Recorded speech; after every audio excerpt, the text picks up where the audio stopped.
All right, so welcome to the Cause to Become podcast, episode 2. And today, I'm your host, Elijah Robert-Mahdi Soto, and I'm here with my longtime friend, Ian, the Captain Morgan. Oh, yeah. So, Ian, can you introduce yourself to the people real quick? Tell them who you are. My Instagram bio says professional scoundrel because that pretty much is it. Ex-pilot, well, still current pilot, but ex-professional pilot.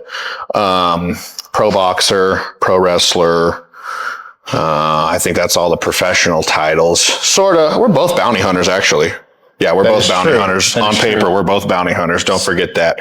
But yeah, hard to stick with a career. So I figured if you were like traveling somewhere and you heard a guy tell you all these crazy stories, you'd be like, oh, that guy's a scoundrel. Like, he's whatever. So I was like, I'm going to just be a professional scoundrel. So here we are. We're lifting weights.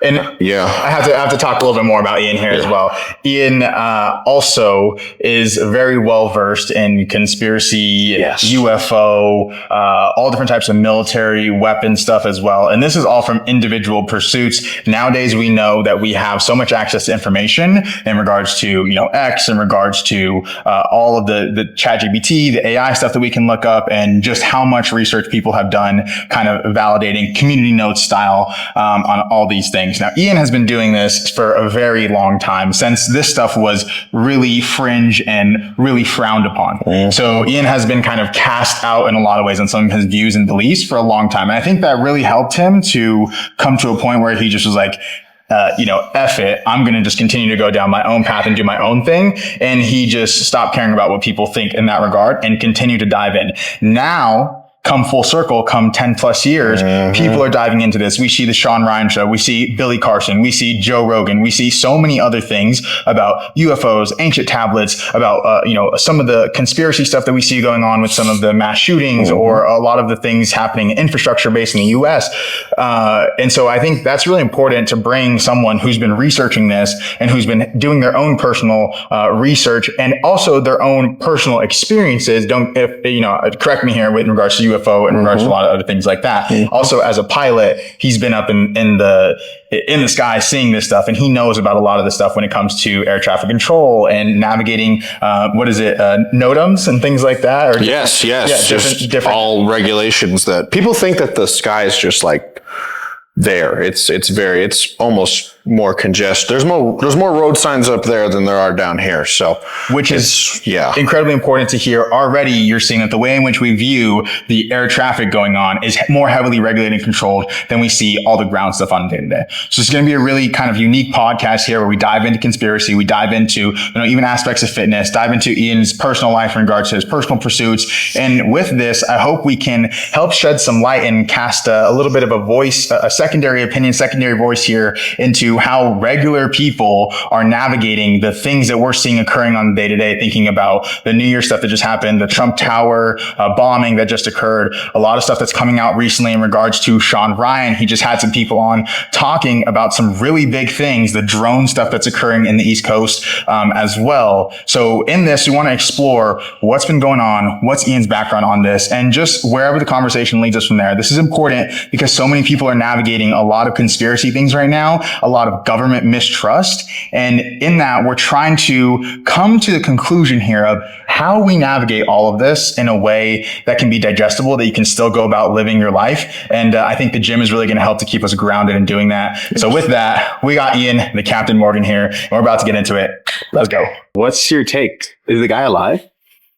In regards to the recent revelations with Sean Ryan's podcast, the bombing at Trump Tower.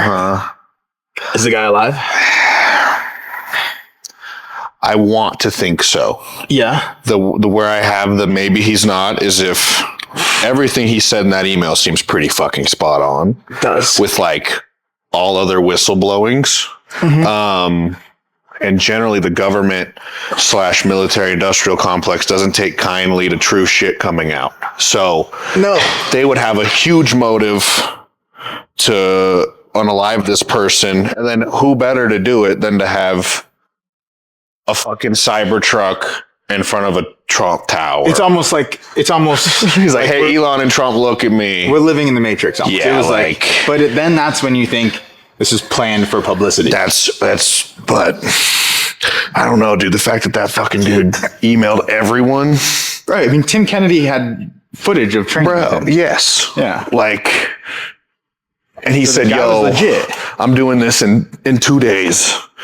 Hit me up. Like, what the fuck? You're just like, all right. In your podcast, you talk about conspiracies and stuff, right? Oh, yes. Oh, yes. So hit me, bro. What are some things that I'm missing out on? Any recent revelations? Las Vegas. What happened? I had a theory of what I thought it was. And I basically thought, which I never had much faith in it, because I thought it was a false flag to push bump stock bans. But I went, that's just too big. Like, you're talking about the Vegas shooting with the country music concert. Yes. I go, that's 2019? 2017. Okay. I go, this was too big for that. Like, way too much stuff. There were shootings all over. Yeah. Like, the scale that happened on, I knew something else was there, but I never really looked into it. And then I was doing Reddit surfs and Rumble and Brave, on the Brave browser doing things. And there was a Saudi connection. And I went, okay, this looks a little more promising. And basically, the guy, Stephen Paddock, who was running the guns, right, who acquired all these weapons, was a known Saudi gun runner. The person who he acquired these firearms from is the Haram that they pinned it on. Yeah.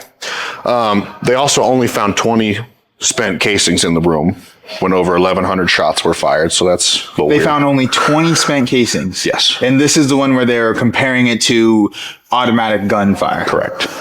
And so you go, okay, weird. Now, if you look up Tropicana, you can just look this one up on YouTube. So what hotel was he shooting from? Mandalay Bay. So he was shooting from Mandalay Bay, and this is the country music concert shooting. Correct. In 2017. Yep. He's shooting from Mandalay Bay down into, where was the concert at? It was right across the 15. So it was literally maybe 1,500 yards away. And so there's still recent stuff that's coming out and continuing. Oh, yes. Okay. So basically, you look it up. There's a video of a Saudi-looking man being escorted out of the Tropicana by Homeland Security. How's this weight feel? It's good. Okay. And he's just in gym shorts and he's got a little Louis Vuitton bag. Yeah. But normal-looking guy. He looks an awful lot like Mohammed bin Salman. Which is who? The current crown prince. Oh. So if you look up... Oh, got you. Yeah. So... The level right above the room that Stephen Paddock booked is the Four Seasons. So the Mandalay Bay and the Four Seasons are one building, but the top floor is the Four Seasons Hotel, owned by the Saudis. So actually, yes. Wow. Okay. He was in town that weekend. Now, what I think happened is the FBI was trying to set up a gun sting to get a bunch of ISIS guys. And I think the Saudis sent a bunch of assassins there to try and kill the crown prince, who was supposed to be upstairs, but had slipped into civilian clothes and went to the Tropicana because he caught wind of what was happening. Now, I don't think either entities knew. I think they both fucked up. I think that the FBI legitimately thought this is going to be a sting, and I think the Saudis thought this is going to be a fucking quick one. And then they get to the room, something goes wrong, don't know what, but basically the FBI obviously caught wind that they were there for the prince because they went and got him. You can literally just look this video up on YouTube. They literally detained him. They went, they escorted him out to his chopper. Shoot, okay. You can just watch this video. It's 43 seconds on YouTube. Look up Crown Prince getting escorted out of the Tropicana. Yeah. And there's just a bunch of special forces guys with guns fucking leading him out. And then if you look at the rest of it, basically this was right during the year where I forget his name, but whoever was the Crown Prince's dad was too old. They were going to take him out. Yeah. And there was a bunch of siblings that were fighting over the crown, whatever, and they knew bin Salman was on deck to take the crown. Yeah. And so they send a bunch of assassins there to try and kill him. So what is it? How is this we're seeing foreign nationals being assassinated on or having assassination attempts on U.S. soil, and then we're covering it up with what is the cover up here? The cover up is they get to the room, and if you look at the way the guns were displayed in the room, it's not like normal. It looked like a gun deal. A couple were loaded. They were scattered everywhere.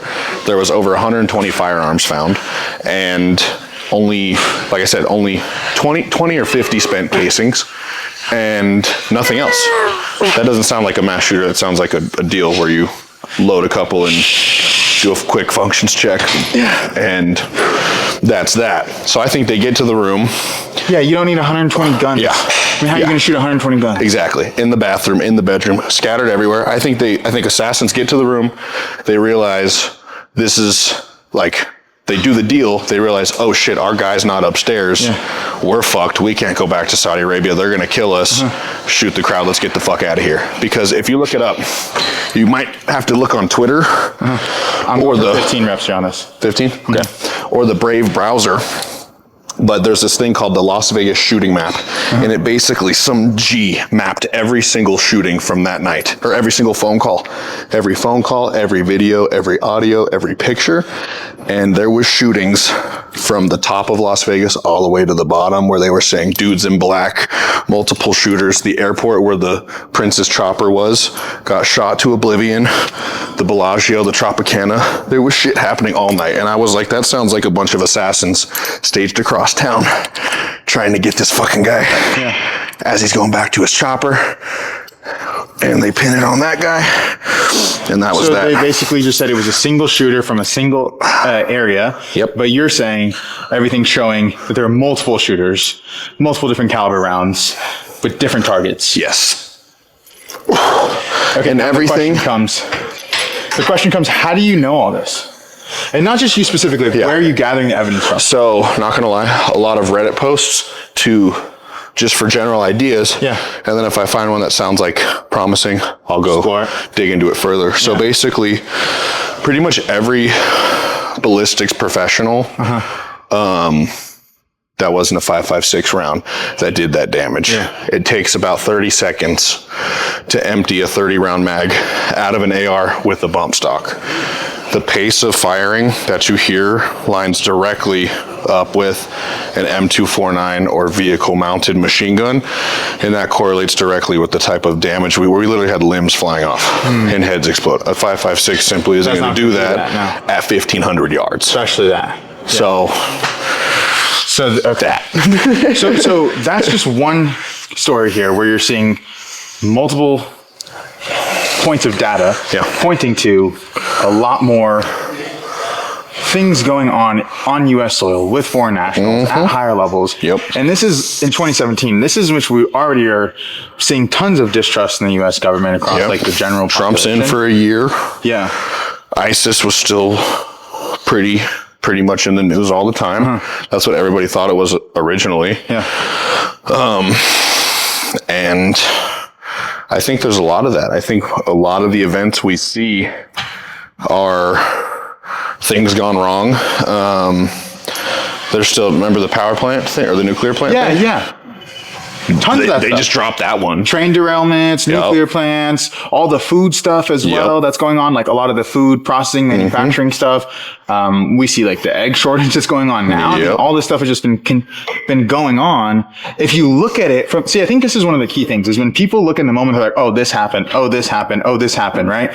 But when you look back and you take a lens of like, hey, over the past 6 months or the past year or the past 2 years, there's been so many isolated incidents that if you look at them from a macro lens, this seems like a way to intervene and to cause turmoil and to sow the seeds of, messing up infrastructure that would allow for a larger attack. Or it causes widespread, like intellectual, what's the word?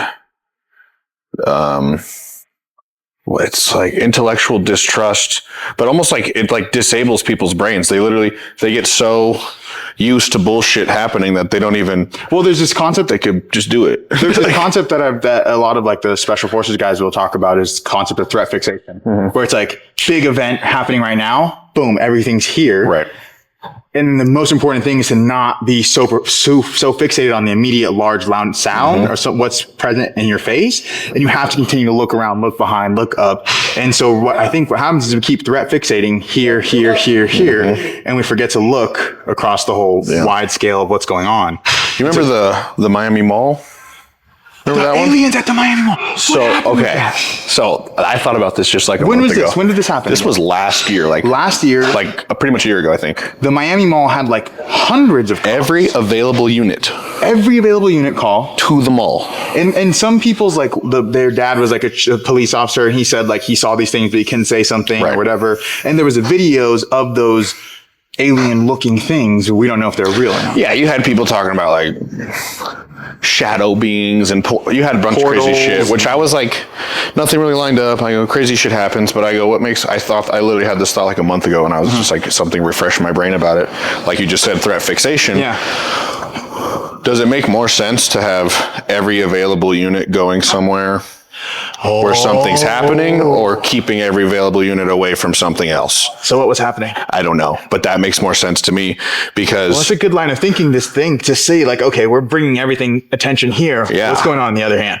That's the oldest trick in the book, right? The magician. And no one like... Right here. I'm not going to say I was the first one to think about it, but definitely I didn't really hear that narrative. Everyone was like, what happened at the mall? What happened at the mall? That's true. And I go, what makes more sense? That something crazy happened at the mall, or they just wanted all official body cams and eyes away from something else in the city that was happening. That kind of... Because then you can have... They're like, okay, all these crazy tinfoil hat fuckers are going to be focusing on this, and there's going to be absolutely no data about what was actually going on. Conveniently, that happened about a month after the Vegas UFO was captured on 2 body cams. You remember that? Oh, the one landing in the backyard? Yep. So Miami Mall. Everyone's, you literally see it. Like, you see the UFO land in the backyard. You see the police phone call. 2 of them being like, there's something that just landed in the backyard. I'm hearing sounds. They have the recording of the sound. 2 other cops on a traffic stop were like, what the fuck is that? They saw it like... So there's corroborating other footage? Yes, like from blocks away of cops that like literally he was on a traffic stop and he turns, he goes, what the fuck? What's that? And it just fucking green thing just lands. Like, you got the Axum 2 logo right in the fucking bottom corner. Huh. And see, people just continue to just be like, that's weird. That's weird. At what point do you say, okay, this is too weird. What's going on? Like, how many of these are you just going to accept? As many as they'll fucking feed us, bro. Yeah. That's pretty much it. I mean, this shit's been going. I had this like weird thought where I pictured this like golden age where, I don't know, in the colonial times, people voted with ballots and nothing was corrupt and all this other shit. And then I found out that Thomas Jefferson and Benjamin Franklin both owned opposing media. And I was like, fucking damn it. Like, they each owned 12 news outlets. I didn't even know like that you needed that in colonial times. Yeah. And they had like 20 pseudonyms each of different things, disinformation they were throwing at each other for elections. And I was like, fucking, it's born into us, dude. So disinformation, control of the media. This is as old as 1776 shit. Yeah, but it's even older than that. I mean, Napoleon's out there. He's saying we're winning all these wars and they're not, or like, Rome's crumbling and no one knows until whoever the fuck, what was it? This comes to the concept, right? It was like, at what point did we know Rome was falling? When they were at the door. And you're like, wait a minute. But then there's a show back there. What the fuck? Like, but then you look back at history and you're like, oh, we see, the infrastructure was bombed here, or there was this going on, or there was a rigged election here, or there was this media. And it's like, there was an elephant army there. I guarantee you, that's probably the same shit. Like, people are chilling in Rome. What was the guy with the elephants? Was it fucking, I don't know, Mark Antony or some shit? You probably hear a fucking whisper that there's an elephant army and they have cannons on elephants and they're like, oh, that's crazy. And they go back to eating their popcorn and watching the gladiator fight. And then 3 months later, the elephants are at the gate and they're like, oh, fuck. So then fast forward to now. We got drones, football. We got, all the Voice. We got all this stuff, like all these major, things that are taking people's attention, sports, music, all the different types of stuff, right? Yep. And the concept of bread and circuses, keeping people at peace, keeping people happy, keeping people, hey, I want to save up to go to that vacation. I want to save up to go to this. And no one's thinking about what's going on with these events that are continuing to increase in frequency. And I mean, so what's your consensus with all this stuff? Like, you see these things escalated, right? Global wars in the world, right? Like, global wars have increased in the past couple of years. We're at the highest point of like active conflict, I think, and total like war casualties for sure since I think World War II time, or at least the Cold War. I was listening to this YouTuber who was explaining some of this stuff. So, like, what do you see this leading to? What's crazy is we live in a time where, like, obviously everything we know is from what we've read. We've actually seen with our eyes very little, but we've heard a lot. We've seen a lot on TV. Yeah. It's actually a crazy point where they could tell us there's a war, and we'd think there's a war. Like, in World War II, you actually had air raid sirens going off, and you were watching your town getting carpet bombed, and your country was getting invaded because European countries were smaller, and there was always border changes and all these things. Whereas like now, like, they told us there was a pandemic. We said, okay, there's a pandemic. They're telling us World War III is about to happen. I guess it's about to happen. We're so interconnected, but simultaneously, all of our we're actually seeing nothing. All of our wars as Americans are not are far away. They're far away. They don't happen here. Yeah, that's the interesting thing. So is where we're so disconnected. Like, in times of active war, everyone's just, it's still the same. To the point where the vice president thinks we have no active military at any combat zone. Exactly. And then the guys in the combat zone are like, where the fuck are we? Where the fuck are we? Yeah. That's so funny. But like, think about that, where there actually doesn't even have to be a war. Because if I'm gonna get right here and drop. Got you. If there's this global elitist, if that's real, and they thrive on keeping us powerless and fucking, if they thrive on that, there's got to be people in order to feed that kink that they have. If there's no people, that kink goes away, and then if they're the last people on Earth, well, that's not fun. Yeah. So they have to have people. This mutually assured destruction thing, I'm not as actually concerned about, because I go, if that's the case, then all of their sadistic efforts are in vain. So there's got to be enough people left after whatever event for them to still be able to whack off to the commoner's sorrows. That's a incredibly nihilistic yet pragmatic view where you're like, if these are elite, freaking evil people that want to see people suffering and all this stuff, they need to keep people alive to suffer. So like, killing everybody in nuclear war? That's what I'm like. Probably not. Yeah. Right? But watching everyone scramble, being scared of that, they're in the corner thinking about that for sure. You know what I'm saying? So it's like, I don't know. I definitely think it can go far. I'm not saying like none of the, I'm like, there's some shit that can go down for sure. Like, with these drones, bro, I mean, what are the drones, the anti-gravity. Stephen Greer and Bob Lazar have been talking about this for decades. I mentioned Bob Lazar's name to so many people. No one knows. Yeah.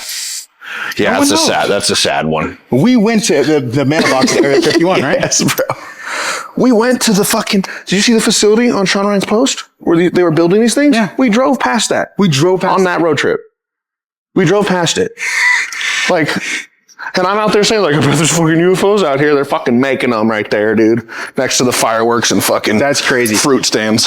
So for anybody who doesn't know, Area 51 is out in middle of nowhere desert. I mean, where would you approximately say it's at? That's about 100 miles north of Vegas. Okay. So Ian has been an avid UFO researcher since he was very, very young. Oh, I'm a hopeless addict. So the paranormal, what would you say, conspiracy stuff. But I think this has been really good. You've gotten to run the gauntlet, all the different stuff. And you filtered out the BS more. For sure. What's more real to focus on, what's not. Yeah. And so we actually took a trip to the Area 51 area and we saw the mailbox. We saw the mailbox. We saw the little alien. Yeah. After we fixed that tire. And then I've been there a lot. I've been there a lot, but yeah, we were on the extraterrestrial highway, which is like a 50-mile stretch of road where technically there's no speed limit, so go fast if you want. And we were doing that all with a truck that had really messed up suspension and tires, a trailer that was running on a spare two. Yes. And we were out in the middle of nowhere, like hundreds of miles at some point. Had to use the trailer to jack up said truck on a berm where the road is here and our feet were here, and we had to tell one another when to retract our legs because trucks were coming by. Trucks were coming by when it got stuck on the side of the road. So we've been in the thick of it when it comes yeah. So okay, so coming back, tying in the conspiracy stuff, tying in the alien stuff, tying in one thing you mentioned, which is the kind of, if they have total nuclear war and everyone gets killed, right? Well, then these elites are in power. This is a futile pursuit. And it actually makes you be a little bit more optimistic that total nuclear war is not going to happen because we need the people for them to control and things like that. Yes. Okay. So one of the aspects that I've been thinking about from a spiritual standpoint is this aspect of like energetic harvesting. Okay. So if you think about crops, you tend to them, you give an energy to them, they grow, you literally reap what you sow, right? So you're literally taking the wheat, you're reaping the wheat, you're processing that, and then you're using it. You're letting it grow back, and you're doing it again. You're letting it grow back, and you're doing it again, right? If you kill the plant all the way when you're harvesting, well, then you're not going to get it to grow back again. You're not going to reap. You're not going to be able to take from it. So if you think about human life force, human energy, human capital and production in terms of manufacturing, in terms of economies, right? Financing and debt. You need people to keep buying. You need economies to keep going. This is the objective standpoint. And then there's the energetic standpoint of like human life force and vitality. These people may be like, oh, everything's chill. Everything's good. Let's have prosperity. Let's have peace. Economic downturn. All these like big war events are going on. Boom, boom, boom. And it's increasing fear, increasing anxiety. And then they're literally harvesting that. Then we have peace. Then it chills out. You know, we have some monetary stuff that comes into place where people are better financially. We start feeling good. We start purchasing more. We start working more. Everyone's like to a better place. Boom, another war, another thing. And then they reap it again. And I think that's a cycle that we're being put in. Comes back to the really dark aspect of like the adrenochrome stuff and all that, right? It's harvesting them when they're stressed because it's more potent for us. So this is something that I think is real.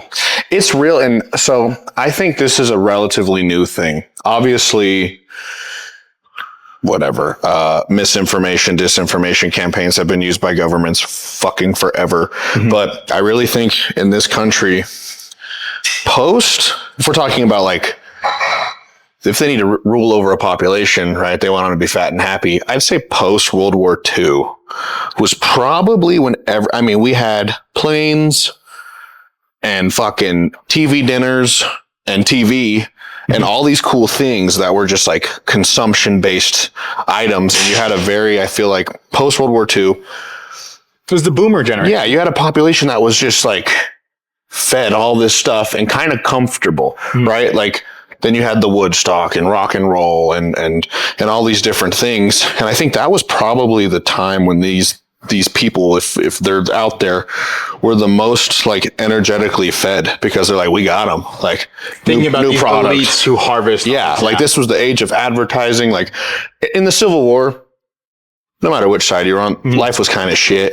Yeah. There was smallpox, fucking wagons. It was muddy. Like no one was that happy, even if you were. But post World War II, we have buildings and concrete and porcelain toilets and we have all this new stuff, right? So since then, I think that was probably the max, like, damn, like they feed us something, we would just eat it up without even question, right? There was no docile. Yeah, you had to trust the media. Information wasn't available.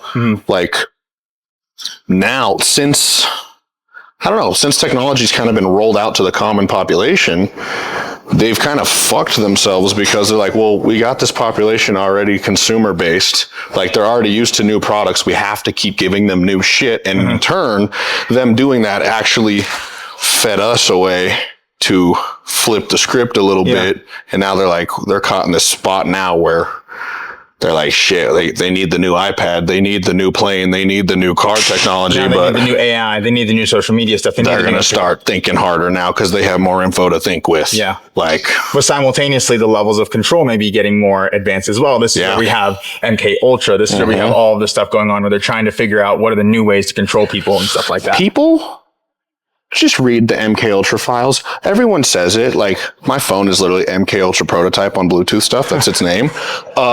Those are available. Just read them. This is not like, I think everyone knows kind of what it is, but I don't think they understand how disturbed that this program actually was. That was funded by the U.S. government. Yeah, that was like our literally stuff, right? And then there's so many other things. Like you see the Tuskegee stuff. You see like so many other like government-backed, funded, and carried out on U.S. citizens on like our own soil here of manipulation, mind control, of literal different types of diseases being unleashed to certain populations. I mean, this is going to a state where our grandparents lived through this stuff. Yeah. This isn't like crazy stuff. So then we come to the modern day with the new technology, with AI. I mean, think about how much any common person can do with ChatGPT right now. And they always say that like DARPA and all that are like, 15, 20 years plus ahead. What? Ahead of what? Like this, now it's a really weird time because they're declassifying it, but they're not advertising it. And part of like the evil scheme, if you look up ancient cabals or the free, whatever fucked up group you want to look into, part of their code is they have to tell you what they're doing. They have to. Like a transparency, like there's a consenting aspect to it. So like, since we showed them this hint, we're good. Our conscience is clean. Then you think about The Simpsons.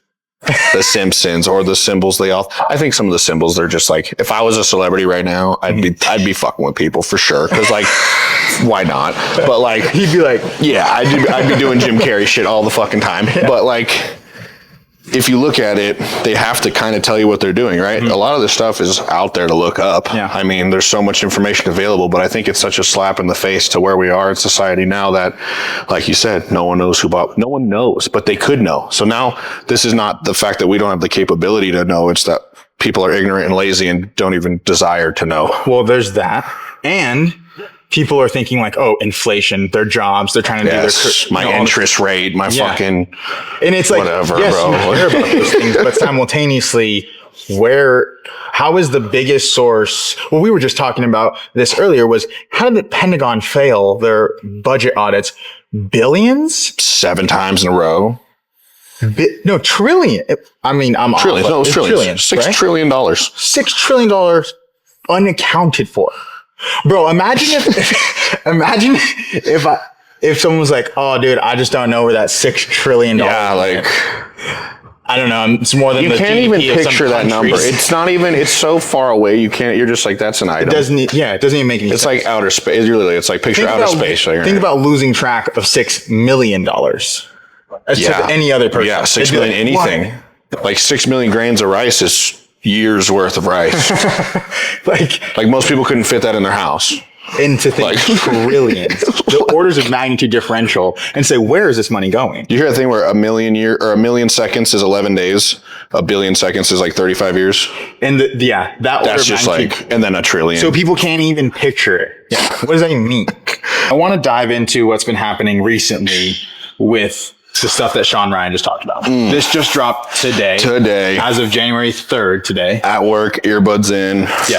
And so in a hard hat zone, not giving a fuck, just listening. Can you give us a brief synopsis and a rundown of what's going on? And then like your takes on some of the stuff so far.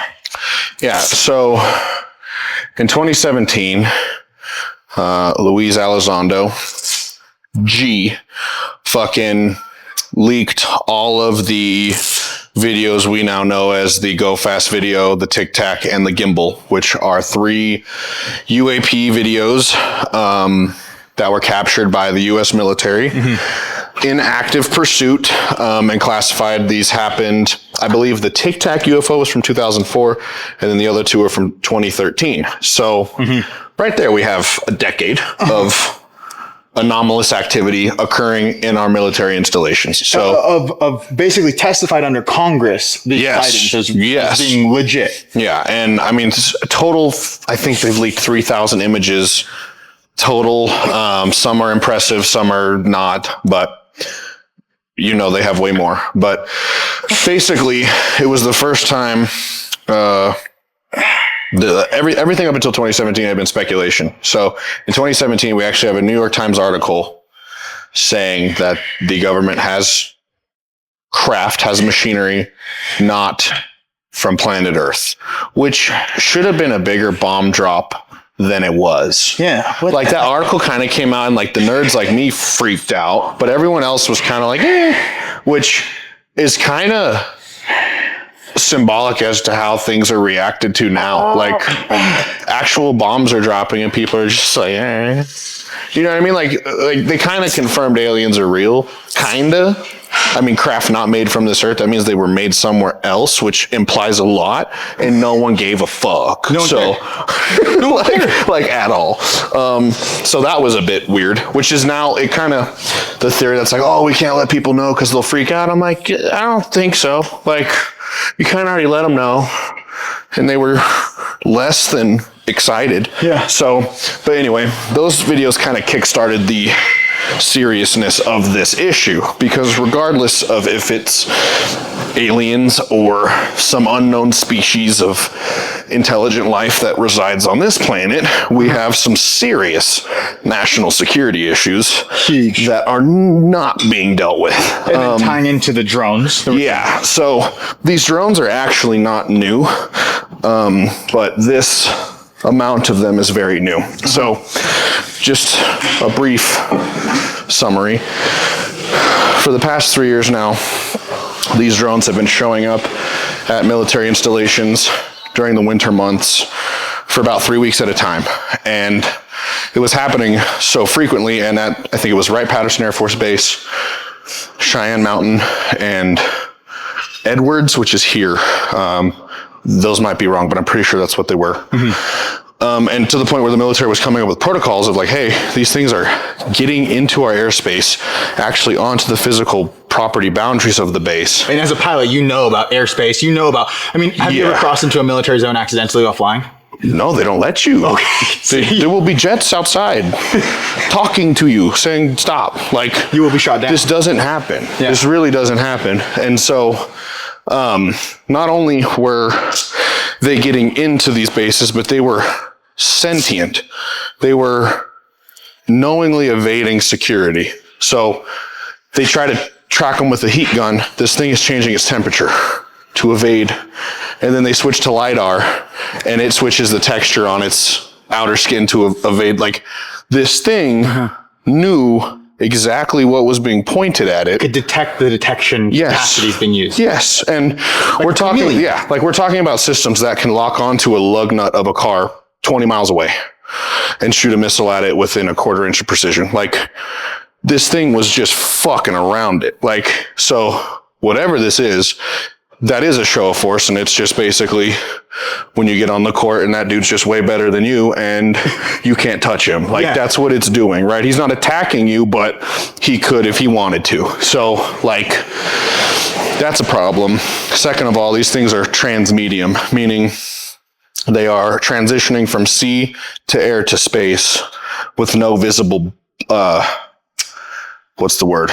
There's no like liquidity effect. So like air is a fluid, right? A sonic boom happens. You see the actual cloud and you hear the sound, and you see no disruption in the medium that it's traveling. Correct. It's going. There's no splash. No splash. Yeah. And no sonic boom. No sonic boom. Absolutely no heat signature when it's coming from space into the atmosphere. Was just talking about these things of the recent ones, but they have been cited at airport or at bases, military bases, since 2017. Yes, and maybe even before.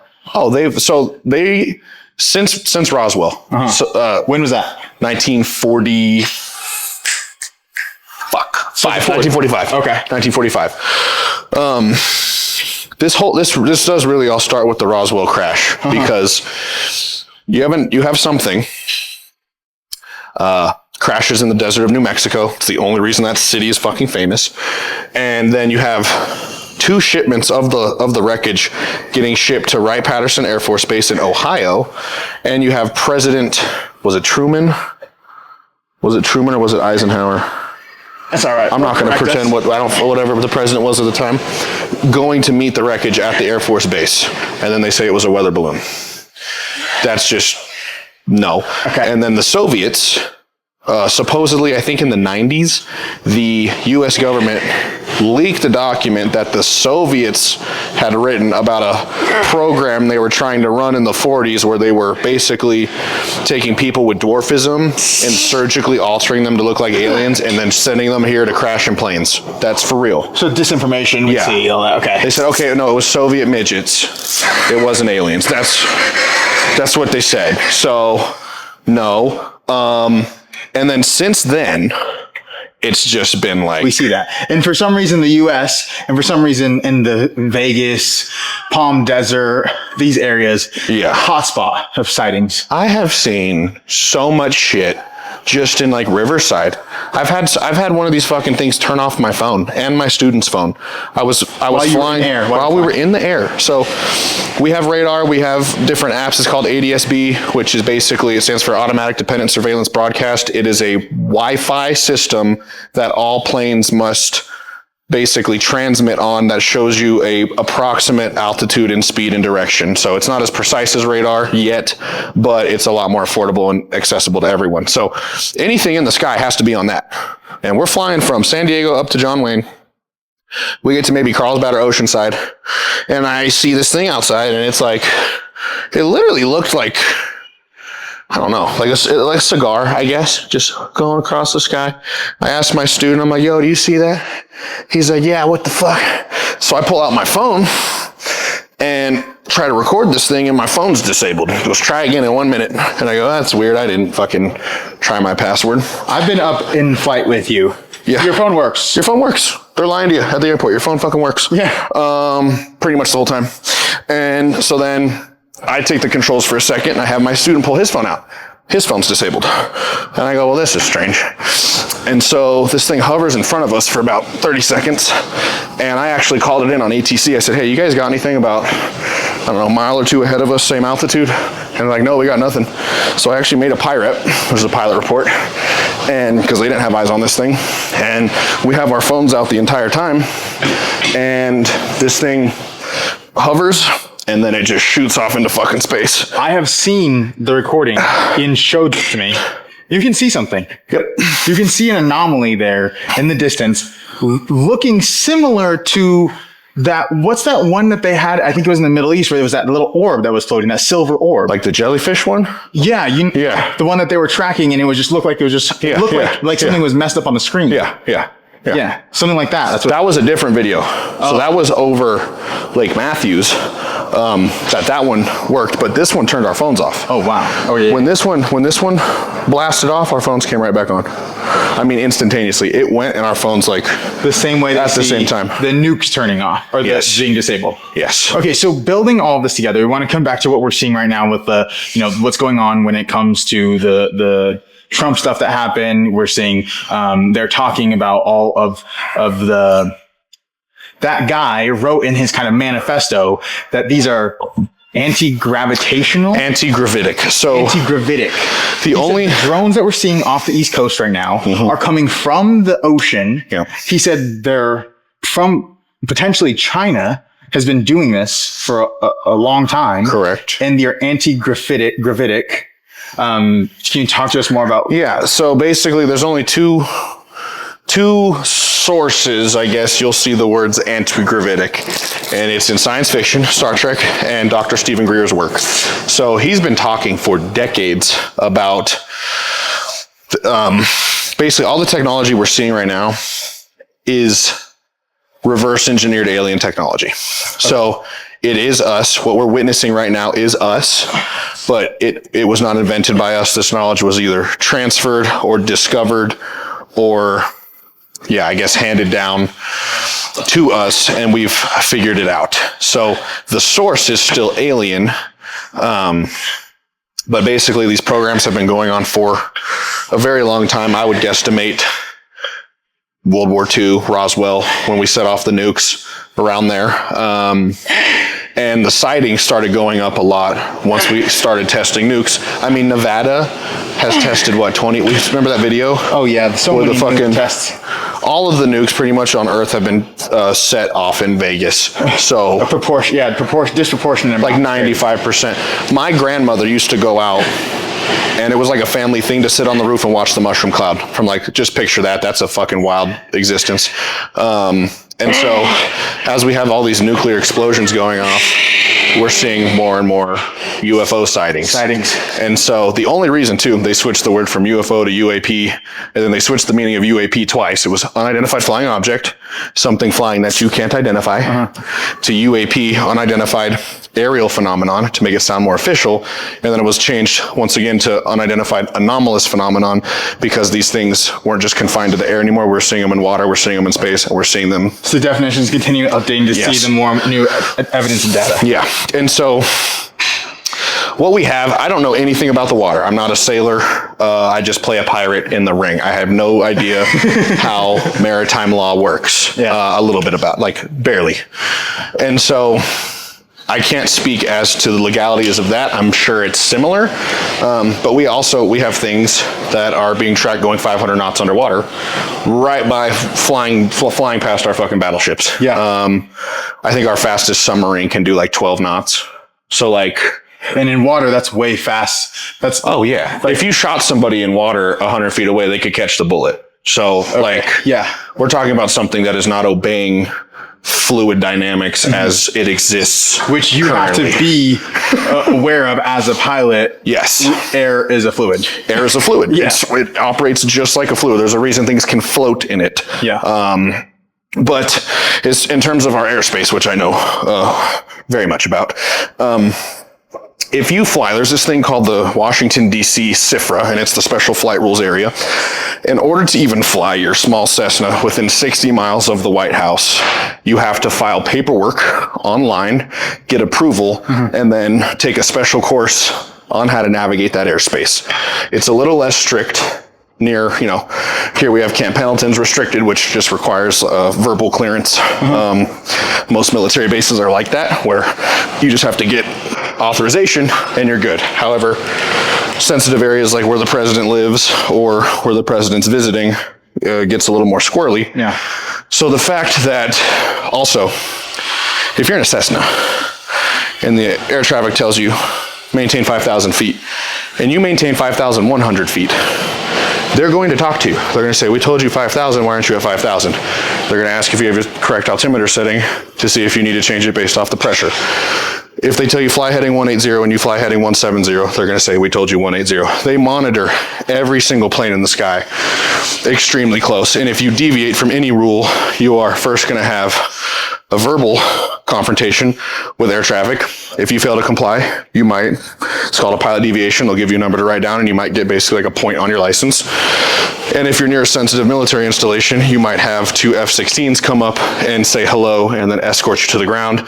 And of course, worst case scenario, they will just turn you into dust if you fail to comply on that level. So the fact that we have objects, hundreds of drones, nationwide, evading detection, with all different detection systems, all types. We don't seem to have a military who's confident. Like, they're pretty much admitting they're clueless at this point.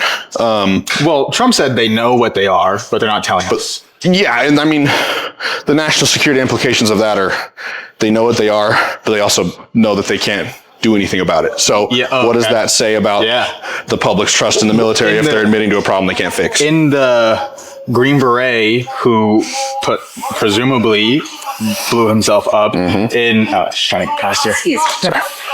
The Green Beret who presumably blew him up in front of the Trump Tower in the Cybertruck that just happened on New Year's Day, I believe. He is talking about in his manifesto these drones, these anti-gravitic, and he's saying that the U.S. has access to this technology and China has access to this technology, and that these drones, some of them that we're seeing are not from the US. And Joe Rogan was talking about it. They brought in those experts saying that they can't detect them, that they're moving at speeds that are not traditional for the drones that we have. And so, he also said they have the ability to transfer or to deliver a payload of any size. Yeah, an unlimited payload because they're not obeying our laws of physics. Literally anti-gravity. Yeah, that's what it is. And Bob Lazar, during his interview, he basically said national security threat, because he says in his manifesto they could just drop something right over the White House, undetected, uninterrupted.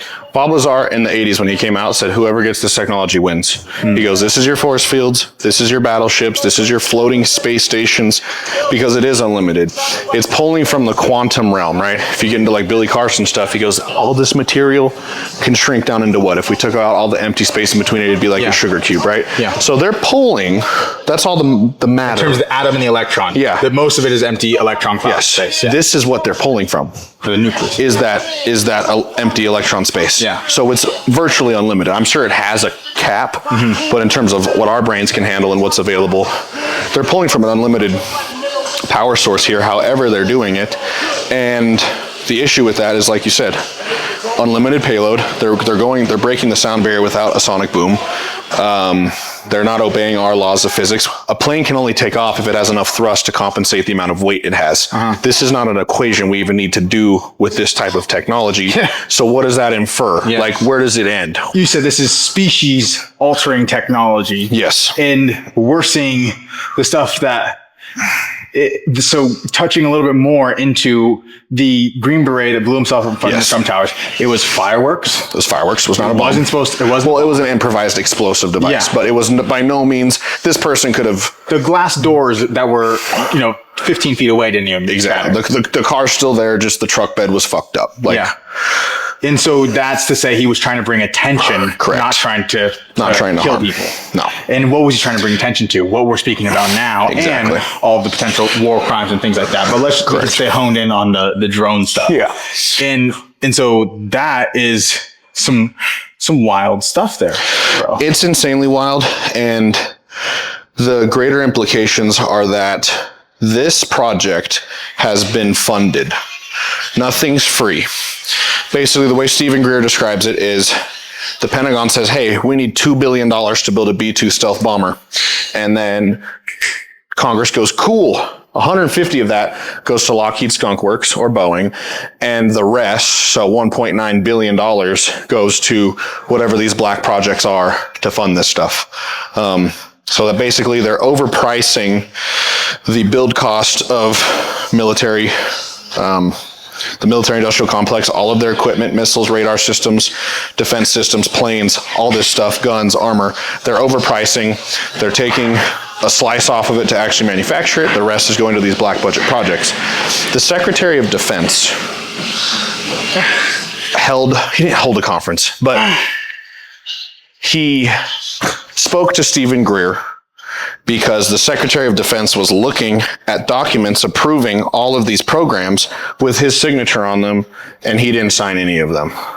So this is supposed to be the person that knows all of the stuff that's happening in our nation and outside of it to keep us safe. It's the one who gives the president their intelligence briefing in the morning, and he's watching his perfectly forged signature on documents approving black budget programs that he knows nothing about. So what type of corruption are we talking about? We know that there's 26 levels of security clearance above there's 26 levels of security clearance above the president.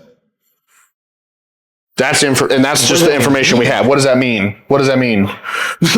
And so here's where we get to the aspect of, we've been talking about drones. We've been talking about, some of the UFO stuff. We've been talking about this aspect of potentially a elite ruling, people in power above the president, people in power, cabal. Beyond. Yes.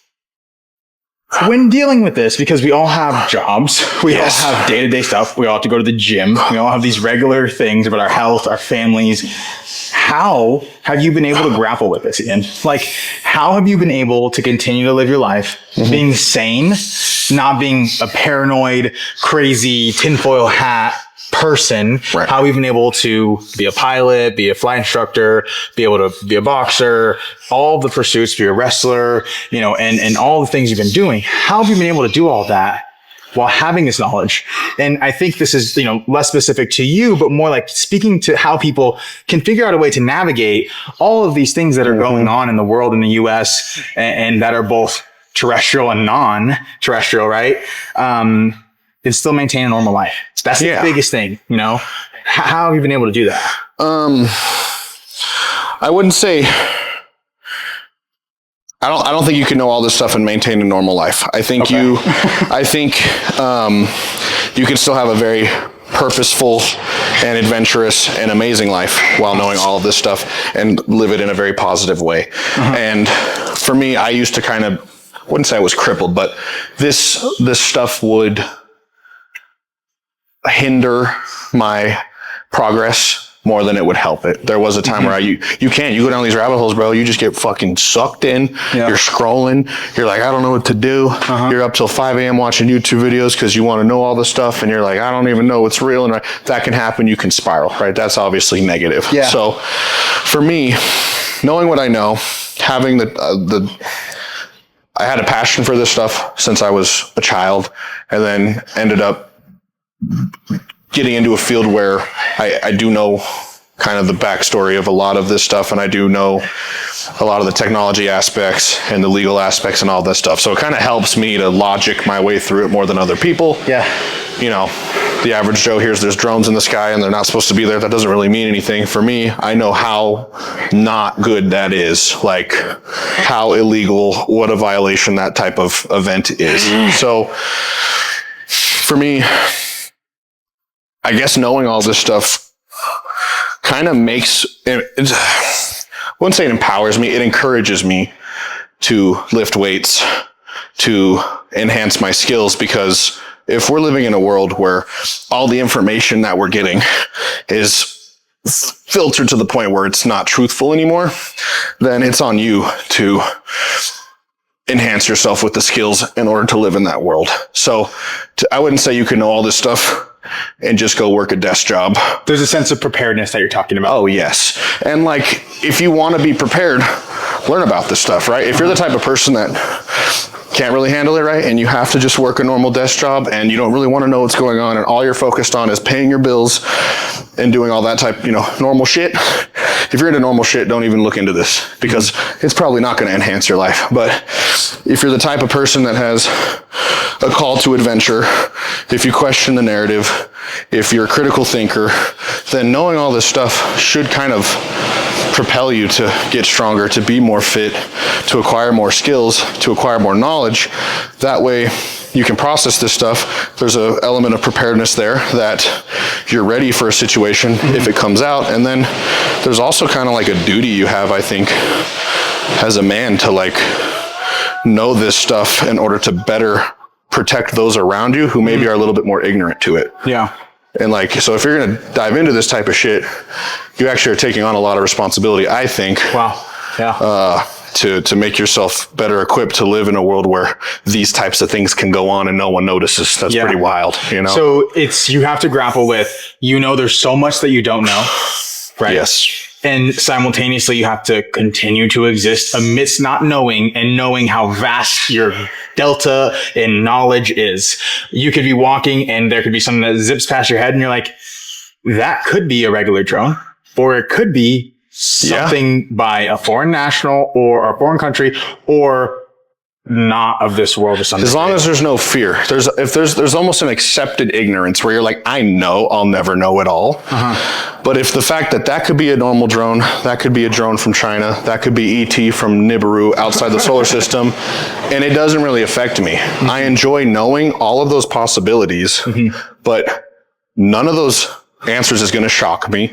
None of those answers is really going to change how I do my shit. Yeah. If you're the type of person where if that turns out to be a fucking drone from Planet X and you freak out, I don't know what to tell you. You know what I mean? So there's a sense of being mentally strong, able to handle paradoxes, able to exist without knowing the full extent of the problem at hand or what's going on. Yeah. So you have to say, okay, what can I focus on? What can I control?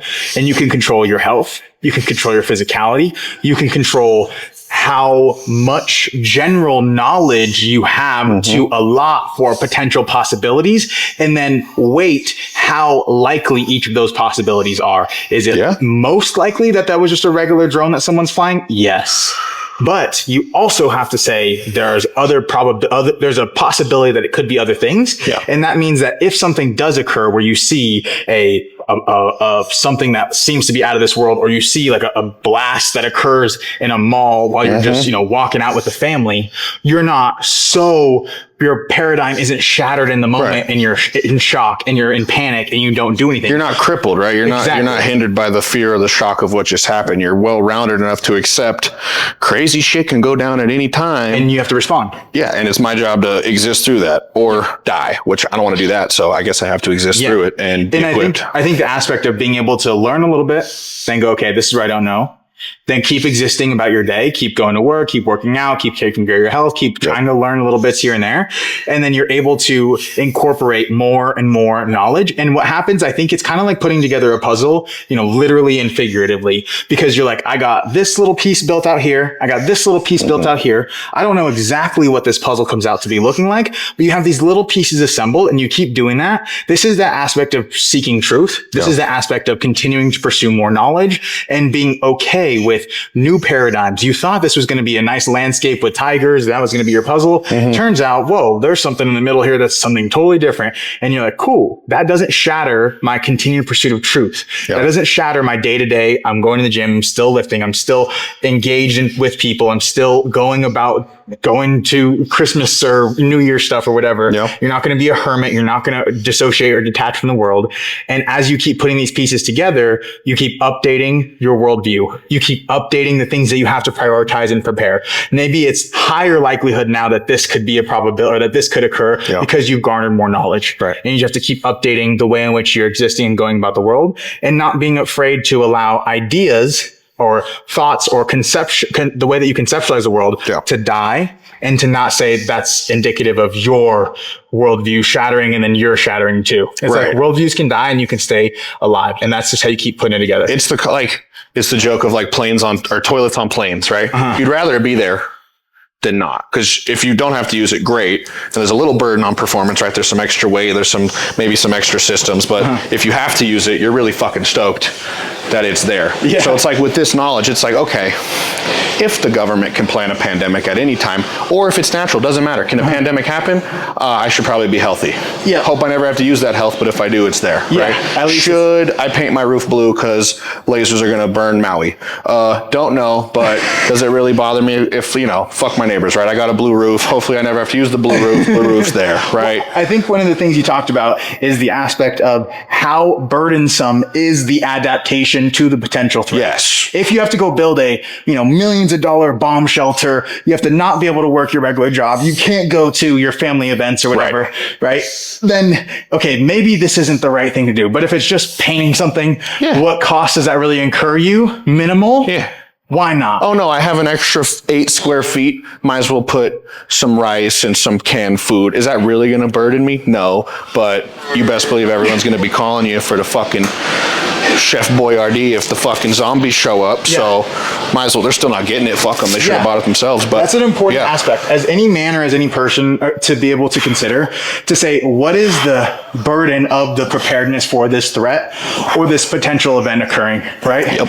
If it's super big and super high threshold or super high energy, high input to be able to prepare for that, maybe it's not necessarily worth it. So what I really want to talk about is to be able to, one of the aspects for me was I didn't even believe in a lot of this. I remember. Supernatural, UFO. I didn't believe in a lot of these things that we thought about. Like Billy Carson talks about some of this ancient knowledge things. Yeah. I didn't even have this in my mental framework of the world. I was a little bit afraid to pull on this thread because I realized that if I pulled on this thread, that the paradigms that I had constructed, the way in which I lived my life, the way in which I thought about things in the moment, I could see that there was a fragile thing that they were holding on by. And by pulling on this thread, it seemed like it was just all going to unravel. And there's a fear to that because you're like, dude, everything I built my life on is going to just collapse. That's why older people can't teach a dog or old dog new tricks, is because people who have made it to their 50s and 60s without thinking about hard things, or they've kind of just followed that ladder that society lays out for them, their whole life would be meaningless should they take that leap and realize all the stuff they coulda, shoulda, woulda done. That's a fucked up thing. It's a difficult thing. Yeah. And that's why I understand that some people are like, you know what? I'd rather not really learn about that. Or I don't, you know what? I'm not too sure how that impacts me, but I can't really think about that. I totally understand. It is actually a privilege to be able to embark on this journey of pursuing truth 100%. Because it's something that takes a lot of time, takes a lot of mental energy. You may lose a lot of friends because people may, not want to talk to you because you're not doing the normal things anymore. Correct. And it's something that people can be scared of because they're venturing into the unknown. But I think when you prioritize truth at the front of it, at the forefront of what you're trying to accomplish in this world, of trying to figure out what is real and what is not, it puts you in such a better position to actually enjoy real life. You no longer have to enjoy just escaping from the monotony of the life that you've constructed in this worldview here, and these empty, hollow feelings that sometimes you try and hide with escapism, whether it's drugs or partying or trips. You're living a real life that is so scary, and everything's unraveling, everything's collapsing. This is that ego death. And this is the concept of alchemy, in which you're burning and distilling everything down to the quintessence, what is real? What do you know is fundamentally true about you and about the world? And then from there, you continue to build your way up from that. Real life is always crazier, like true real life. The truth is scarier. It's so much scarier. The devil is always better than the devil you don't. And so it's like, we know that terrorism's a threat. We know that we can get in our car and get fucking murked and killed. We know that literally we could have a heart attack at any time. We know all these things are possibilities, and the outcome is fatal and extremely tragic, but they don't really weigh on us. But you think about an alien invasion, or not even an invasion. What if a meteor lands here and a virus is on it, and now we literally have an alien virus, something we don't know how to defend? Those unknown things. Maybe the aliens are chill. Maybe they want to fucking smoke a joint. Maybe they're all like Paul. Like, that'd be cool. But maybe they're not. And that maybe not is what, like, I don't know. I've never been scared by it. I understand how that is extremely scary to other people. Like, when someone goes on a skydive for the first time, like, what happens if the chute doesn't open? And it's kind of like, which version do you want me to tell you, bro? You can probably put that together, right? But still, it's that unknown you of had an incident where your chute didn't deploy. Oh, correct. Yeah. Yeah. You've had to pull your reserve. Yeah. I've had to pull my reserve. Yeah. I've been hit by a plane. You've been hit by a plane? I got smacked with a plane. A bunch of fucked up shit in the air. But I'm like, you know what? Like, I signed up for this. It's fine. Honestly, those experiences probably made me a little more jaded in terms of like crazy possibilities. Yeah. But because like I got through. Could you plan for that? Could you plan for getting hit by a plane and doing a full... didn't know what to do. I said, I'm going to keep spinning here.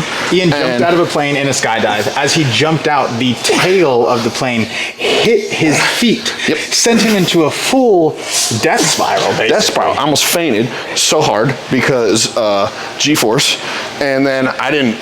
they don't train you for that one. So I just was like, all right, well, I'm fat. I have to stop spinning at some point, right? I got some friction on me, got some air resistance. I stopped physically spinning.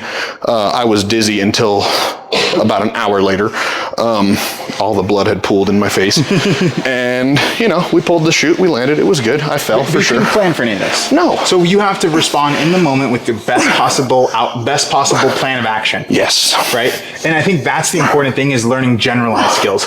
Being strong, you may never have to do a 60-pound dumbbell curl to save somebody's life, right? But you may have to utilize your physicality to lift something off of somebody. Yes. And so all of this stuff comes into play. Everything applies to everything else.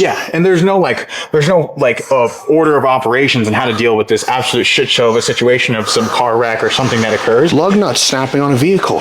How do you train for that? You can't. You can't. Yeah. So there's just wild... But you get home. There's wild things that can occur that you just have to be able to generally prepare and equip yourself for. Yes. And so when I was thinking about this, and I was thinking about, I didn't really want to learn some of this stuff, right? Right. But being around you, I kind of was forced to, right? By proximity, I learned some of these things. That actually was so profound because now some of the things that I had known prior about, some more science-based things and what I had understood at the time, I was able to put together with more of the spiritual things. Yes. And I think I'm able to actually come to better conclusions now. And because I have this knowledge from so many different areas that in the moment I didn't see how it all fit together. But as I kept learning, walking in some degree of faith and knowing I don't know, but I'm going to keep walking, keep learning, keep piecing together. It's all starting to come together better now.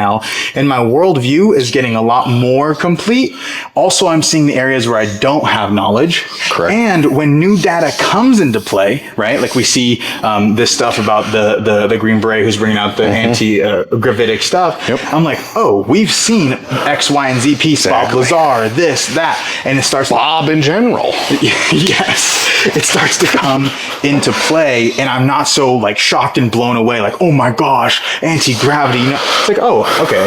I've seen that before. That was... And then you think about, some of the black box stuff. Oh yeah, Egyptian, the anti-gravity stuff about how they're building it. Yeah, then you think about Billy Carson, things like that. It's like, okay, so you're not so scared when you pursue truth because whatever gets thrown your way, cool, I accept it and I'm going to continue to move forward. And you can dice it up. In order to take on these more complex and maybe shunned upon topics, you have to be confident in your ability to, first of all, even come out in public and talk about them requires some level of self-assurance. Yeah. And then to yourself. Exactly. And then to face the ridicule or the potential. That galvanizes you as an individual. Yes. To be able to pursue truth and to be authentic and to bring your authentic self to the world. Yeah. How many people were heretics? How many people, when we thought about, the earth was the center of the solar system, right? Took a lot of balls to say that shit wasn't. Took a lot of balls. A lot of people got killed. Yep. Right.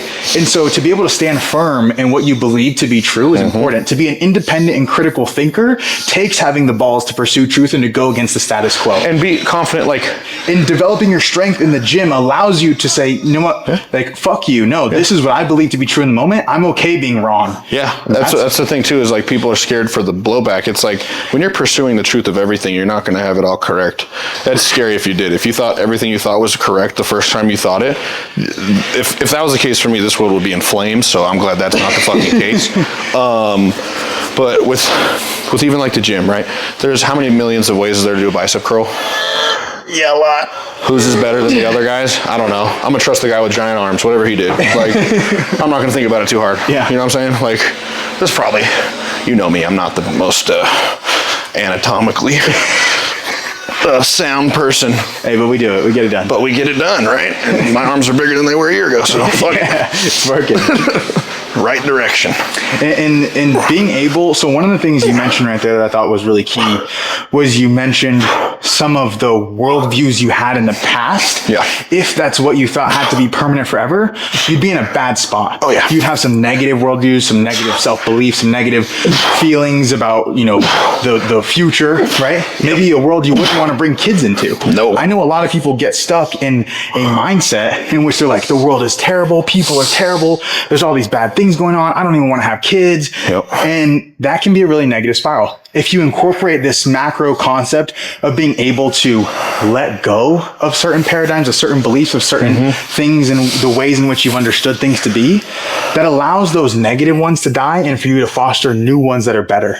So it's not only being able to incorporate, it's not only the aspect of being able to incorporate new crazy shit, but rather when you walk in truth, and you're trying to pursue truth, you allow yourself the grace to be able to be wrong, to have bad things that you've thought about the world, to allow those to kind of fall to the wayside, and for you to step into a better reality, into a better world. And the more and more I pursue truth, it got really, really rocky, shaky. You start to get excited about being wrong because that's a sign of evolution. Yes, of growth. And you're like, yes, all right, fuck it. What else? What's next? And it becomes a positive pursuit of, a lot of people. The worst thing that happened, I think, was separating science and religion. Whoa, yeah. That was that sent humanity on a severe detour. Yeah. And can you unpack that a little more? the burning of the library in Alexandria was probably one of the most catastrophic events that's ever happened in human history. We were in Alexandria. We were in Alexandria. we did that shit. Yeah. And like, we lost so much paper because we thought it was demon devil stuff. Yes. Well, one guy thought that. Yeah. Everyone else that had managed the library was probably like, yo, what the fuck, dude? This is like how the life works. Like, and then Constantine comes in and is like, fuck your shit. Yeah. And so like, that's one person we see doing the Native American stuff, right? Yes. How much stuff we're like, this is devil worship, Satan stuff. There's Egyptian hieroglyphs in the Grand Canyon, by the way. Don't know if you knew about that. They found mummies. It's fucked. Crazy. Anyway, another rabbit hole, another time. Yeah. But no, that can't be. That's the way I viewed the world before. That can't be. Right, exactly. And then you refuse to accept. Then you start living a delusional life because you're trying to hold on to what you thought. You're like, no, Lewis and Clark, Pilgrims. Yes. Spaniards. That's what happened. You become very, very delusional when you are afraid to let go. When you become extremely educated, you become delusional. Mm-hmm. When you become extremely knowledgeable, you start to open up to all the things we're talking about, right? When you learn from textbooks, anything that's not in the textbook is evil and bad in no way. Mm-hmm. That'll question my whole existence. But when you learn from, like, who wrote it? When you learn from the sources, not the material, that's like the better way to do it, I feel like. You know what I mean? Like, so preparing yourself to have the base level skills of critical thinking, of being able to, look at different sources, having those base level skills sets you up way more than saying, I've memorized word for word. I read 48 Laws of Power. Yeah. Like, motherfucker, you been to prison? Fair. You've lived it. Yeah, I'd rather listen to that guy than read your fucking book. This is fair. Yeah. He's probably also filtered out all the useless stuff I don't already need to know. So it's probably already more complete information, you know? Like, yeah, that's true because, there's lived experience and then incorporating some of the old knowledge, some of the things that other people have brought in. Yep. Like, yes, there's these general principles of life, these general success principles, these general things about how we understand how things work in the world. But you also have to integrate that with your direct lived experience too, My favorite quote, it's so silly, but it's awesome, is knowledge is knowing that a tomato is a fruit. Wisdom is knowing you don't put tomatoes in a fruit salad.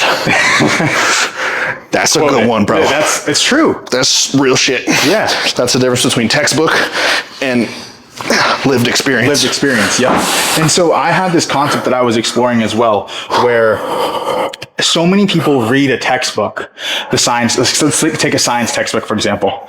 You start the textbook off, right? And it says, this is how we discovered the stuff about the atom. These are the experiments we did, the gold foil, all these different things, right? And then it talks about, okay, here's what we understand for the current day based off of this foundational knowledge. Yep. And then at the end of the textbook, it says, here's the things that are in development. Here's what we're researching. Here's some things that might come to be. Right. And we're unsure 10 to 15 years down the road, we'll see how it progresses. Right. So many people finish the textbook and they say, okay, cool. That's the world. I know it. That's it. I got it. The textbook laid out the very framework and how we're supposed to do this, how we're supposed to think about this is we see what we've learned in the past. We understand what we learned today. We have tests that confirm that it's true for what we know now, that it works with the basic physics principles of what we're seeing, right? We're able to create technology from this. So there's some validity to it. And then we continue to explore the new stuff and we push the envelope and we start to learn more. And then we test and we say, actually, our knowledge that we thought was finite, concrete truth is not. Is a little sliver of what's... And then we update, right? Yep. And then we move forward. And so the way that the textbook was laid out, right, we actually have this whole other section here that we need to continue moving forward with. And that's the concept of being able to be versatile and adaptable, to allow things to die and new things to be born, to perform more experiments, and to continue to move forward in that. So many people stop their knowledge and their education, and they have their worldview set in what they learn from the textbook, which... when they get their certificate, when they get their degree, exactly, they're certified. They're done. They're done. In a professional pursuit, you always have to do new continued education stuff, right? You're always learning stuff, and you're always learning. I think one of the final levels of knowledge seeking would be learning something from someone who's less educated than you, less experienced than you. I've learned so many crazy things from a brand new student who just... He hadn't gone through the system yet like I had, and he saw something different, and he brings it up to me, and I've seen other instructors and fucking other flight school owners just shoot that down, and I always welcomed it. I was just like, good fucking catch there, dude. Like, that's going to help me now help instruct all these other people better. So not having the ego to be like, I've read the textbook, I know it all, fuck anything new. You know what I mean? Every person may have a piece of the puzzle, being open to learning new things. Ancient societies were discovered because some fucking sheep herder tripped on a goddamn fucking statue head and then just kept digging. Yeah. You know what I mean? Like, oh, Egypt? Yeah. Like pyramids? It's fucking... You're saying the Sphinx? Yeah. Sphinx in Arizona too, by the way, bro. Oh, really? Yeah, bro. Yeah. No, it's like when people read a textbook, they never think about who wrote the textbook, and they never think that person was just a human who compiled all this information. Like, when you see someone driving a sports car, a lot of times you picture yourself like, damn, I'd look sick in that car. I think I told you this before. When you see someone, like when you get on an airplane, you rarely picture yourself as the pilot. You're always the passenger. You never picture like, damn, unless you were weird like me and wanted to be a pilot since you were born. Mm-hmm. Most people don't picture themselves in the plane. They just think that's too much. That's too unattainable. They're way up there. They're locked away. Yeah. I'm back here eating fucking tomato juice and corn chips, and that's all I do. But when you take a step back, you're like, wait, planes are cheaper than cars? Some of them? Yeah. Some planes are easier to finance than houses? Wait, it only costs as much as a Honda Pilot to become a commercial. Wait, what the fuck? And you start doing all this stuff. Yeah. You realize that what seemed to, these two magical wizards up there with all these buttons that are locked away behind this armored door are literally one SUV's price length between you two. Yeah. And you just never thought about that? And they're no crazy smarter than you. No, they just went through classes like you're doing and whatever the fuck you're doing. That's a huge thing. I hope that anybody watching this can take away is that if there's anything out there that you want to pursue, that you have a dream that you're trying to accomplish, or that you're like curious about in any way, it's so important that you don't allow the environment that you've grown up in, or the people in which that you are around, or the careers that you see around you, to like limit your ability to push the envelope and to do things that you didn't before think were possible and that you haven't seen done around you before. Just like he was talking about with some of his students that have taught him new things and they're brand new, and he's been flying, different types of commercial planes for a long time here. There's always, when you have this raw, inquisitive spirit and you're trying to learn and you're trying to think and you're thinking critically, knowing that the people who are out there who are doing this stuff aren't any more smarter, any more intelligent than you. They just have gone through the schooling and they've learned the kind of fundamental structures that allows you to dream, that allows you to be an innovator, allows you to be a creator. You can put yourself, instead of always being in the passenger seat, literally, you can be in the driver's seat of not just the plane, not actually flying and directing your course here on the plane, but actually directing the course of your life. Whatever it is that you want to do, think about yourself in that driver's seat and think, how can I get that done? And try to find a way. And you may be the same way we've been talking about all these different little pieces of knowledge that we've been acquiring. You may not know how to get it done at first, but keep pursuing it. You may get one little nugget of knowledge that propels you forward into this position. And then that allows you to go here and then to meet that person. And that's the same way with content creation and with doing all this stuff. I had no idea that I was going to create a podcast or any of this stuff. I just knew that I had to create something. I had to put out content. And you saw me when I first started, right? Just posting black screens and putting some quotes. And then it built up little by little. I learned how to do the captions. I learned how to do the audio, and I learned how to do this and that. And it all started to come together to have this bigger thing here. Never did I think that I was going to be in this podcast role, but it just came about because I kept pursuing and kept like not Don't resist the signs. Ever. Everything, like we both, something we have in very much in common is we both came out of school very young with 2 tickets that could have taken us anywhere on paper. He went to an Ivy League school. I was a commercial pilot. We didn't have to do anything else. The path was there. All we had to do was follow the steps like everybody else and climb those ladders and do all that shit.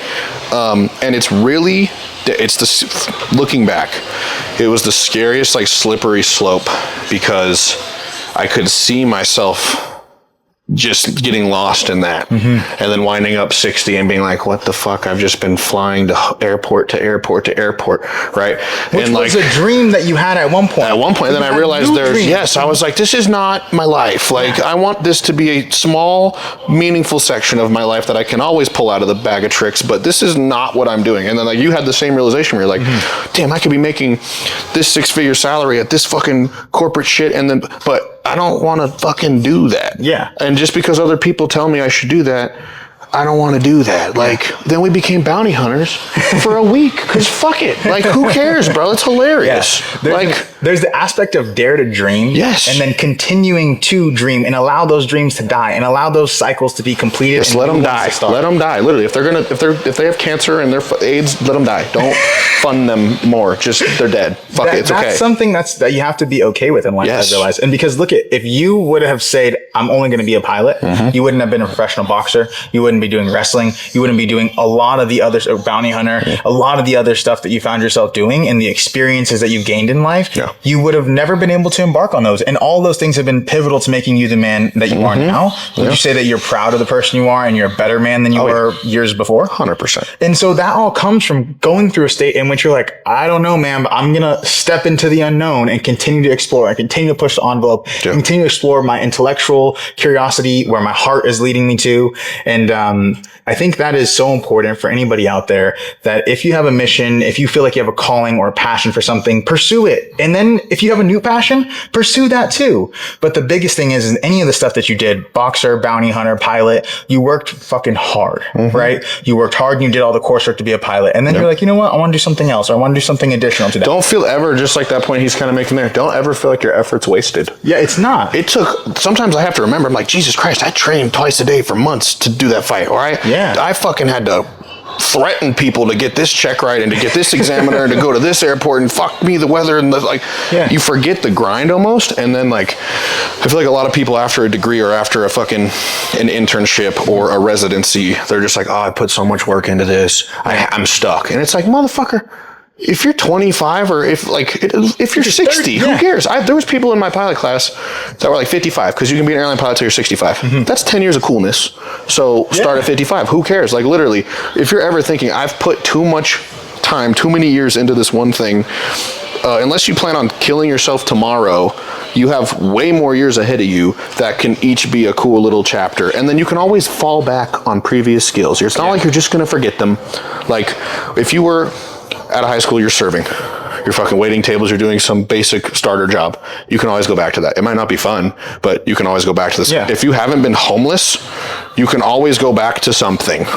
Like, don't ever think that you're indebted to this dream you once had because of the time and the expenditure it took you to fucking be here, you know? Exactly. Yeah. And who's to say that those little skills and things aren't going to put you in a position in 5 years from now where you're going to be like, who else is a boxer, pilot, bounty hunter, wrestler, all of these different things, right? Having the UFO knowledge and all this stuff. The person, it almost will feel like there comes a point in your life where you'll be like, the only person capable of doing this exact thing that I'm doing in this moment is the person that I have built through all of these things that I thought were unrelated, tangential, that I thought were a waste of time or a sunk cost. And it's like, no, this is all part of your life story, and continuing to pursue those passions and what your heart is calling you towards and what you really are curious about, and pursuing truth and trying to arrive at it, and letting dreams die and letting old stuff die. And that welcomes in the new. I'm coming to a point now where I'm creating this podcast and I'm being able to speak to, you and to learn about your story and to get that out there and to share with the world and so many other people that are ahead. And it's like, the man I am now wouldn't have come about had I not, went to Ivy League school, played rugby. I hadn't, done pilot stuff, or I hadn't, become a bounty hunter, or I hadn't explored some sales stuff, or been a personal trainer, or learned sales in a different realm, and all these things. Like, none of this would have come about here. The person I am today, able to hold these conversations and to pursue truth, had I not done all those things. And so many times I thought I was a failure and a failure and a failure and a failure, only to be a success at the one thing that in life I think it's the most important to succeed at, which is being authentic to yourself in every way. Yeah. Right? That's what makes you a cool ass person. That's what makes you a fucking scoundrel. That's what makes you a name, right? Yeah. No one that that's popular or famous is like, wow, they are so predictable. Exactly. They are exactly what I thought, Well, all billionaires or noteworthy people, if you know their name, they're likely standing on a mountain of shit that failed. Yeah. And that's once you accept that as part of the process, like it's not even a failure anymore. You're just like, this is something that's unavoidable. And it's another box I have to check to ultimately get to what I'm trying to do. And then after you've done enough shit to make yourself this like versatile person, the coolest thing, I always picture myself being this guy. Yeah. You're in the movie, whatever. You're in the fucking, what is it? You're in the car and it's in the river and you're all sinking. And you're that one weirdo like you always had that little glass breaker and no one else had it. And you're like, I get to fucking pull this out now. Yeah. Pow. And you save everybody, right? Like that weird little thing you did or cert you got or fucking class you took. Like the coolest shit is like 10 years later when you get to pull it out and you're like, none of y'all could have did that. Yeah. You're welcome, fuckers. That's the coolest shit. I love when that happens. That's actually an awesome thing. And it reminds you, wow, it's so important that I stay authentic and that I stay being me, because trying to be anybody else is never going to work out. Exactly. And so just continuing to be yourself. And I think when people lean into that fully, that's when kind of greatness can arrive. That's when new innovation can occur, because only you who has the past that you have can create this new novel thing that may be able to serve people and to help others and to be something amazing and cool, whether it's art or business, music, whatever you're creating or producing or putting out there to the world. Like only your unique life experiences will be able to allow you to give that. And I think that's so cool. Yeah. And there's no script for it. It's just no script. There's no script. Yeah. We're improv. We're off script. It's all improv. Yeah. And that's why I think one of the biggest things you can do is not to learn the systems and play these characters and know the algorithms, but rather to learn how to be someone who's capable and versatile and adaptable. The one thing that's constant in life is change, and to be able to always adapt and to figure it out and to this is no longer a valid thing. Let me drop that. Let me move over to something else now. Right. And I think that is what makes a resilient man, a man who is capable and a person who is capable all around to do great things, to help people at scale and to, live a life that I think is worth living. Know when to jump ship. It's okay. Yeah. Don't be a martyr. Just be like, all right, that's got a hole in it and I don't have enough material to fix that. So I'm going to leave now. Yeah. Don't be a martyr. Fine. So many people are getting caught up in thinking that my highest pursuit in life is just, going down with the ship here. And it's like, no, bro, don't do it, let the ship go and go start something. Go build a new ship, dude. Or like a car. You don't even have to get out of the water. Just, you're fine, bro. Don't. I've had a lot of down with the ship moments, and let the business fail. By the grace of God, I've been able to swim back. Missing a pinky sometimes that from the shark bites on the way, but let the ship sink. It's fine. If you built one ship, you can build another ship, and then you've already lived through one sinkage. So what's another? Who cares? Just fucking. And if ships keep sinking, maybe you shouldn't build ships. Maybe you should build go-karts or woodwork. I don't know, but it's fine to let the ship sink for sure. And to tie this all back in with some of the things that we were talking about when it comes to the UFOs and all of the crazy things that are happening in the current day, I think cultivating a mindset that's resilient, that is able to change as new information comes in, to allow things to die, to be able to adapt to new situations is really important. And focusing on the things that you can control in the moment, your fitness, your mind in terms of information, what you're bringing in, what you're absorbing, and, making sure to be present and to be aware and to live in the moment, because from a standpoint of readiness and being able to react to things, you have to be able to observe what's going on around you and utilize the knowledge of the past to make decisions on what potentially can occur in the future based off of the data that you're pulling from the moment, right? You're like, okay, this looks like this past situation a little bit, and let me go ahead and make the decision here to go ahead and save us or to help us or whatever that may be. And so I think it's so important that we continue this pursuit of knowledge, continue this pursuit of physical fitness, and so that we can always be prepared for no matter what comes our way to be able to stay in the fight and to have good outcomes, So Bruce Lee, study all of the art, accept what's useful, reject what's not, and then make your own cool shit. That's why he was the man. He wasn't a kickboxer. He wasn't a boxer. He learned everything. He decided what worked for him. He fucking tossed away the rest. And now he's a household name and probably will be forever. Exactly. So, be like water. And that you always want to be able to find a new path, new flow. You have to be able to just continue to mold to the vessel that comes, that is now what you're contained in at the moment, right? What knowledge you have, what data you have sets the parameters of how you can think of what's possible, and always continuing to push those limits that I think think is good. And it's been here for billions of years, so maybe it's doing something right. So there's that. Absolutely. Just fuck it. Ian, this has been an incredibly productive conversation. This was awesome. Great workout, bro. I appreciate you being able to share this and to help you have so much knowledge on all this stuff, man. Can you let the people know where they can find you out on social media or anything like that? What other podcasts, what other stuff you got coming your way? Any events that you got coming up for you?